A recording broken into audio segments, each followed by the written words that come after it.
Babita. The president will be the first U.S. leader to visit the country. He's currently in Thailand at the start of his first overseas trip since he was re-elected. He attended a state dinner in Bangkok where he and Thailand's Prime Minister Yingluck Shinawatra traded mutual expressions of friendship and cooperation.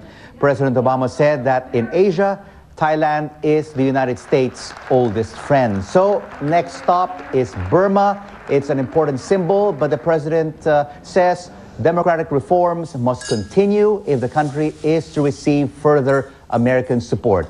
Live now to Rangoon and the BBC's Jonathan Head. Jonathan, with President Obama calling for more democratic reforms in exchange for aid, what is the likely response of the Burmese leadership? Well, Rico, I think that there's no doubt the Obama administration believes this visit is justified. They have been criticized by human rights groups who said it's too soon, that the reforms aren't well enough grounded, there are still remaining issues to be addressed. What the US officials have said is, yes, we know that, but we can't miss this moment. Remember, a visit like this would have been absolutely unthinkable even just 2 years ago. The changes that have happened in Burma, even though they've only just started, have taken everyone by surprise. It's really the only success that the Obama administration has had in its policy of engaging with former adversaries, countries who were formerly frozen out. So they do want this visit to be a success. They do want to show the Burmese how much they support what's happened.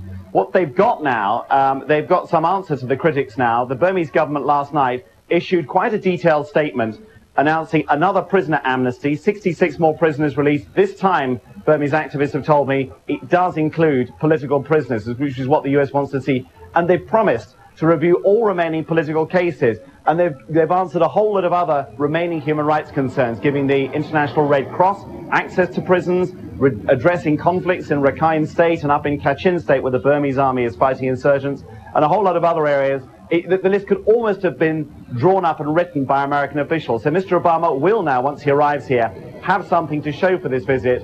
And the Burmese government has clearly been persuaded that it must show a commitment to keep on and deepen these reforms that have started.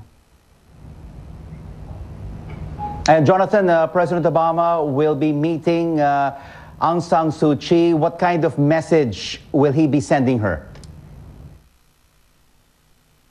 Well, she was concerned about this visit, and it's interesting that he's decided to come here to Rangoon and not go to the new Burmese capital, Naypyidaw, which is where Burma's current government and its military rulers have always insisted people go to. That was definitely a concession to her.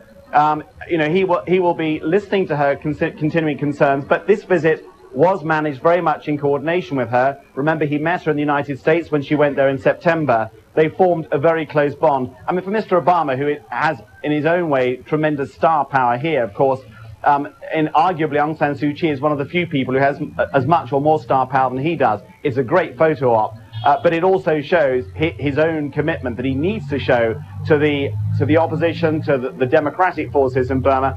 And he'll be giving a speech at Rangoon University a little bit later, a university that was a hotbed of unrest when protests first broke out in 1988, where the military has been very, very tough on students. It's pushed them out, stopped them studying there. So that speech, too, will be an important symbol for Mr. Obama as he congratulates this government that he does want to see an improvement in its democratic life.